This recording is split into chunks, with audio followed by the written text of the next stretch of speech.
Then in part B of the required, calculate the maximum value that Healthstone should be prepared to pay for a 100% equity interest in Springfield as at the 31st of December 2018. And you should round all calculations to the nearest 1,000 Rand.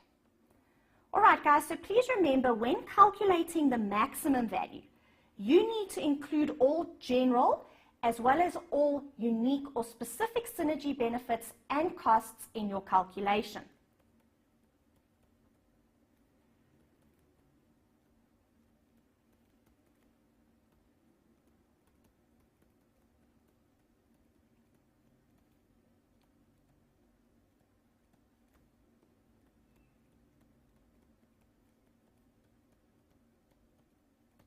So if there are any synergy benefits in the question, whether they are general or specific, we need to include them in the calculation. If there's any integration costs as a result of the acquisition, we also need to include that in our calculation because we are calculating the maximum value.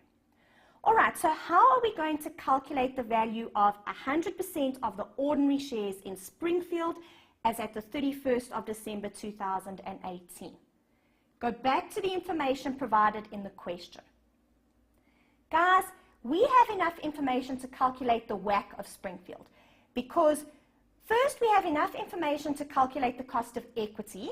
We've been given the beta, and if you scroll down, we've got the risk-free rate and we also have the market return.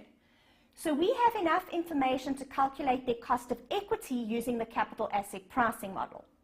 In addition to that, we have also been given the cost of debt.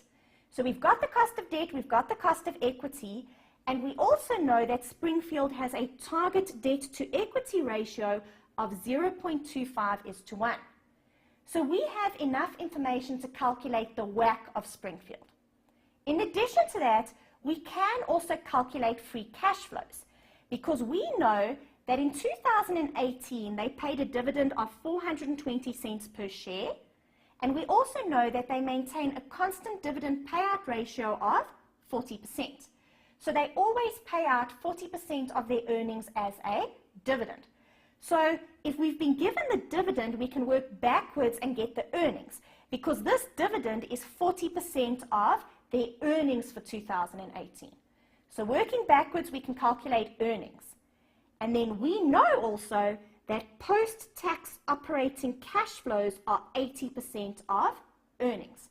So once we have the earnings for 2018, 80% of that amount will give us post-tax operating cash flows. We then also have forecast information for the future. So remember, if we want to perform a valuation using the free cash flow method, the free cash flow method is forward-looking, and we look at future or forecast cash flows for the future.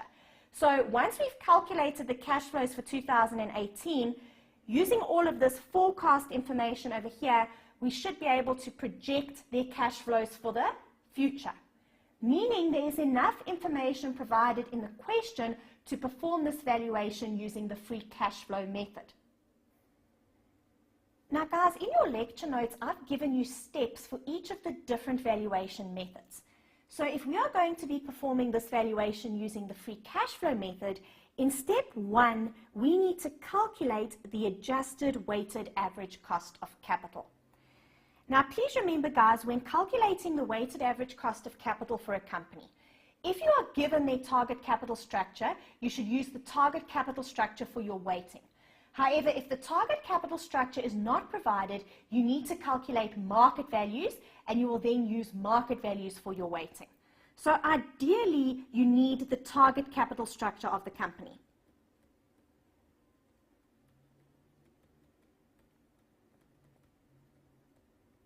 And if the target capital structure is not provided, you need to calculate market values.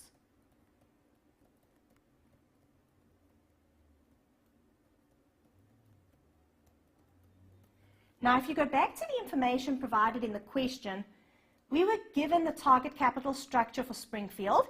We were told that they have a target debt to equity ratio of 0.25:1. Now, you just need to be careful, guys. You've been given the target debt to equity ratio.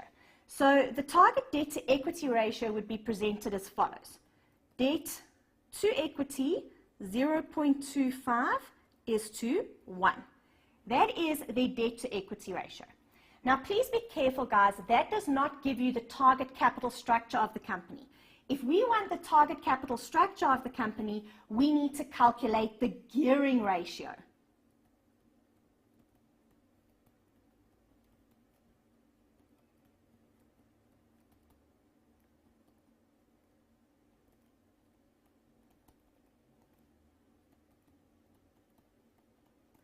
So what are we going to do first?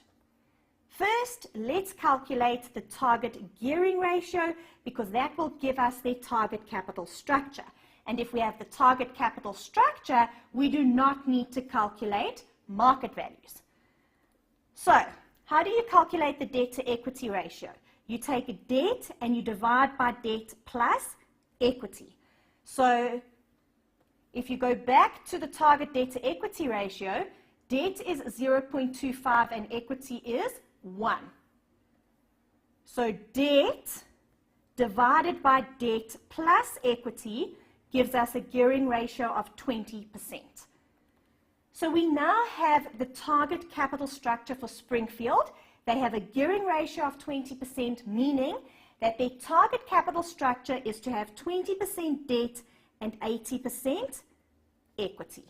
That is their target capital structure. So, we've been given the target capital structure. You don't need to calculate market values. However, after you have the target capital structure, we now need the cost of all of the different types of finance. So, we need the cost of equity, we need the cost of debt, we need the cost of preference shares. So, if you go back to the information provided, we already said there's enough information to calculate the cost of equity using the capital asset pricing model because you've been given beta, you've also been given the risk-free rate, and you've been given the market return.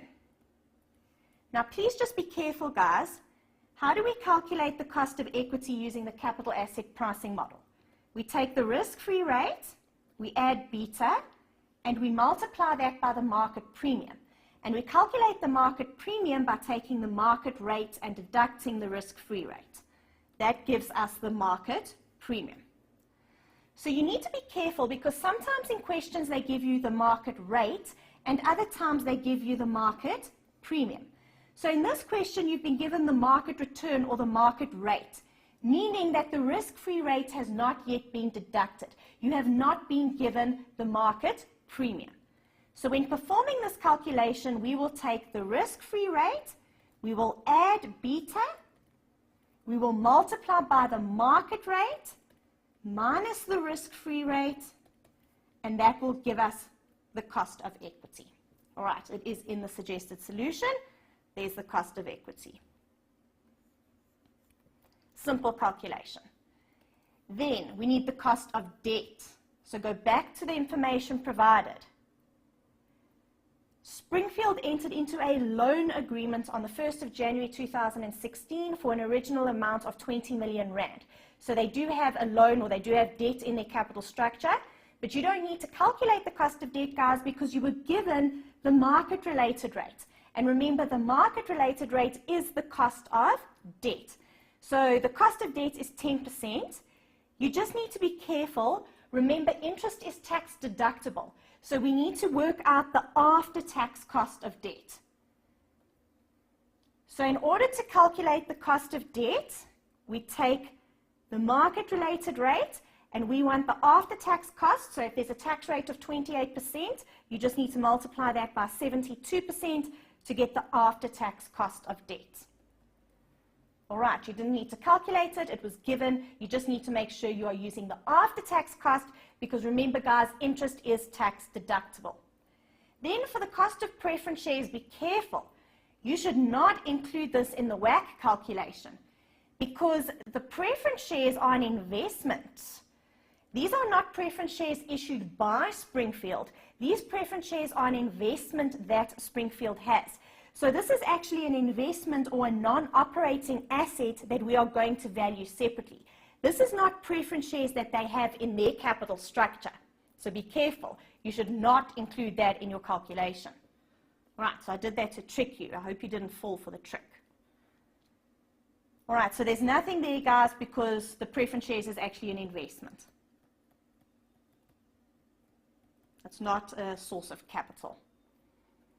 All right, so what we're going to do is we're going to take the cost of equity and multiply that by 80%, and the cost of debt and multiply that by 20% in order to get the weighted average cost of capital. Now, please remember, guys, there is one limitation of using the capital asset pricing model to calculate the cost of equity. If we are going to be using this to value a smaller company, one limitation of the capital asset pricing model is often smaller companies obtain higher returns.